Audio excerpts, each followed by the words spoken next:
Hello दोस्तों, एक बार फिर से आपका स्वागत है एमएससी स्टडी में। और आज हम लोग फिर से पढ़ने जा रहे हैं प्रोबेबिलिटी। और ये प्रोबेबिलिटी का पार्ट 2 है, जिसमें फर्स्ट पार्ट में हम लोगों ने देखा जो बेसिक प्रोबेबिलिटी था उसके बारे में। अब आज हम लोग पढ़ेंगे एक थ्योरम जिसका नाम है बाइस थ्योरम। ठीक है, तो बाइस थ्योरम जो है बहुत इंपॉर्टेंट है एग्जामिनेशन के लिए और थोड़ा सा टफ भी होता है स्टूडेंट्स के लिए। तो चलिए हम लोग समझते हैं कि बाइस थ्योरम होता क्या है। ठीक है, सबसे पहली बात कि क्वेश्चन क्या दिया है उसको समझेंगे और इसी के साथ ही साथ हम लोग ये भी समझेंगे कि बाइस थ्योरम को अप्लाई कैसे करते हैं। क्वेश्चन में लिखा है कि ए bag contains 4 red and 4 black ball, यानी कि एक बैग है जिसमें आपका 4 रेड और 4 ब्लैक बॉल्स है। लेकिन दूसरा बैग भी है, यानी बैग 2 भी है जिसमें जो बॉल है, बॉल की संख्या है 2 लाल है और 6 काला, यानी कि आप देख सकते हैं कि आपका 2 रेड और 6 ब्लैक बॉल सेकेंड बैग में है। बात करेंगे आप कि क्वेश्चन में क्या पूछा है कि 1 bag is selected at random, यानी कि रैंडमली एक बैग को हम लोग सेलेक्ट करेंगे और उससे एक बॉल निकालेंगे। तो जो बैग हम लोग सेलेक्ट करेंगे वो दोनों में से कोई भी हो सकता है, इसीलिए बोला at random. And A ball drawn from it which is red, एक बॉल निकाला गया है और वो बॉल जो है वो रेड कलर का है, लेकिन किस बैग से निकला है ये पता नहीं है। लेकिन प्रोबेबिलिटी आपको निकालने के लिए क्या बोला कि what is the probability that it comes from the first bag, यानी कि कहां से आया, पहला बैग से आया होगा। ठीक है, तो इस पर चलिए हम लोग डाटा तैयार करते हैं। हालांकि इस तरह का क्वेश्चन में डाटा तैयार करना थोड़ा सा मुश्किल होता है, बट आपको समझ में आएगा कि पहले क्या करेंगे हम लोग कि P(E1) probability of event 1, P(E2) probability of event 2, यानी पहला प्रोबेबिलिटी निकालेंगे दूसरा, यानी कि पहला इवेंट का और दूसरा इवेंट का, तो दोनों क्या हो जाएगा वैल्यू। तो आप समझिए कि यहाँ पे 2 बैग है और दोनों में से हमको कोई एक सिलेक्ट करना है, तो इसका प्रोबेबिलिटी क्या हो जाएगा, इसका हो जाएगा 1/2। 2 बैग में से एक को सेलेक्ट करना है, इसका भी क्या हो जाएगा 1/2। इसका मतलब क्या हुआ कि इसका मतलब ये हो गया कि दोनों में से कोई एक बैग हम लोग सेलेक्ट कर लेंगे। लेकिन प्रोबेबिलिटी ऑफ इवेंट, अगर हम लोग प्रोबेबिलिटी ऑफ इवेंट पूछेगा तो हम लोग कैसे निकालेंगे। ठीक है, तो हम लोग को क्या करना होगा कि सबसे पहले इसका जो वैल्यू है वो चेक करेंगे कि टोटल कितना है, यानी बॉल का संख्या कितना है। तो प्रोबेबिलिटी ऑफ E1/E मतलब जो इवेंट है वो रेड बॉल का है और किससे निकाला जा रहा है, आपका बैग 1 से, यानी कि E1 से।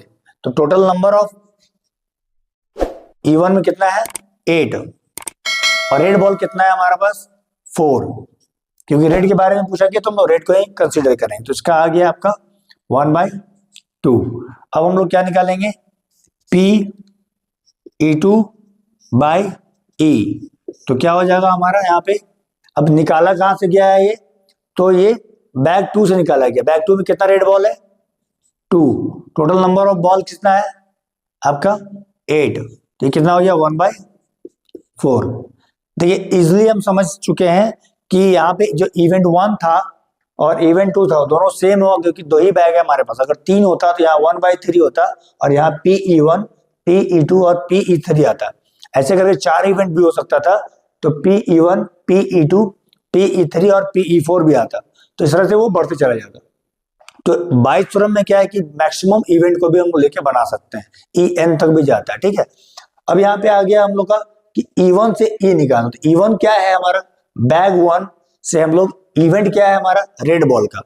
क्वेश्चन पहले पूछ देना कि जो बॉल निकाले वो कैसा है, रेड है, तो रेड के लिए हम लोग इवेंट बना रहे हैं। ठीक है, तो क्या हो जाएगा आपका E1/E। तो E1 कितना है, पहला बैग में रेड कितना था 4 था, तो 4/8। 8 क्यों, क्योंकि टोटल बॉल फर्स्ट बैग में कितना है 8 है।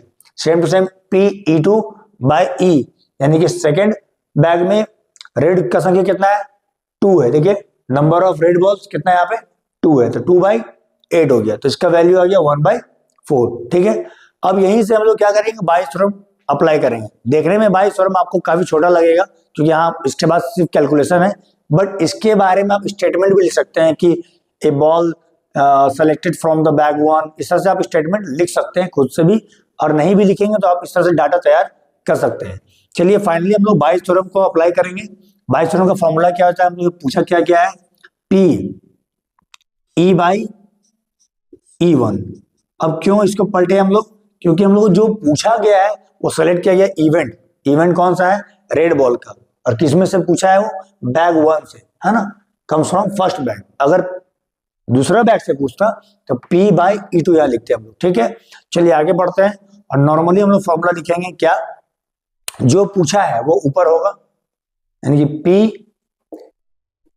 P/E into P/E1 bye P/E1/E into P/E1 plus P/E2/E और इंटू P/E2, ठीक है। अब P/E2 और E1 क्या है? एक तरह का इवेंट है, ठीक है। तो इस इवेंट को हम लोग क्या करेंगे? अब सीधा अप्लाई करेंगे। क्यों?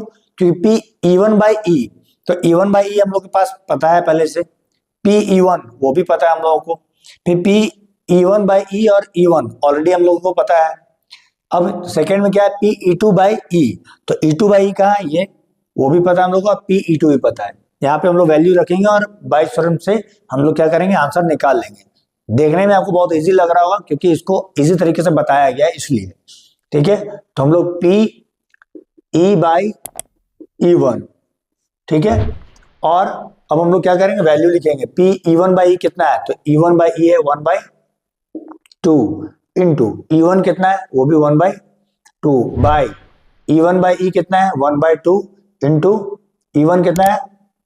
1/2 प्लस P/E2/E कितना है? तो E2/E जो है हमारा 1/4 है, यहाँ पे 1/4 इंटू E2 कितना है? P/E2 कितना है हमारे पास? तो 1/2 है, ठीक है। तो इजिली अब आप इसको सॉल्व करिए, 1/4 हो गया, नीचे आएगा इसका वैल्यू 1/4 और प्लस 1/8। अब यहाँ पे कैलकुलेशन है, आप चाहेंगे तो वैल्यू यहीं पे आपका आ जाएगा। तो क्या हो जाएगा आपका? P/E1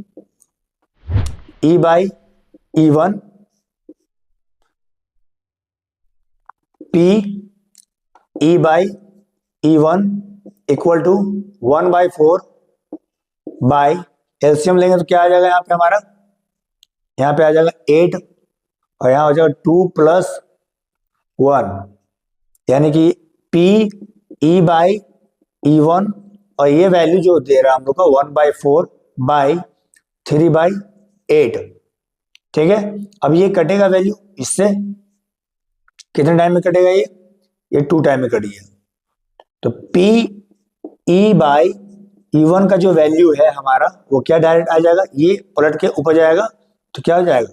2/3, और ये हमारा आंसर हो गया, ठीक है। तो उम्मीद है कि आपको बाइस थ्योरम इजीली समझ में आया होगा। इसमें सिर्फ क्या छोड़ा हुआ है इसके बारे में स्टेटमेंट, जैसे कि इसको हम लोग क्या लिख सकते हैं? P/E1 को क्या लिख सकते हैं? P/E1 को क्या लिख सकते हैं हम लोग कि प्रोबेबिलिटी ऑफ इवेंट 1, यानी कि a ball selected from bag 1, a ball selected from bag 2। तो हम लोग इस तरह से यहाँ पे स्टेटमेंट लिख सकते हैं, वरना आपको टोटल कैलकुलेशन ऐसे ही बनाना है और डाटा तैयार करना है। अगर 3 इवेंट होगा तो यहाँ 3 बनेगा, यहाँ पे भी 3 निकलेगा, 4 होगा तो 4 निकलेगा। ऐसे एग्जाम में आपको 2 इवेंट मैक्सिमम 3 इवेंट देगा, ठीक है। जैसे डाइस के लिए भी दे सकता है, कॉइन के लिए भी दे सकता है आपको, तो इस तरह से आपको समझ में आएगा। अगर कोई दिक्कत आ रहा है बाइस थ्योरम में भी तो आप कमेंट में जरूर बताएं, उसको फिर से सॉर्ट आउट किया जाएगा नेक्स्ट वीडियो में, ठीक है। तब तक के लिए जय हिंद, जय भारत।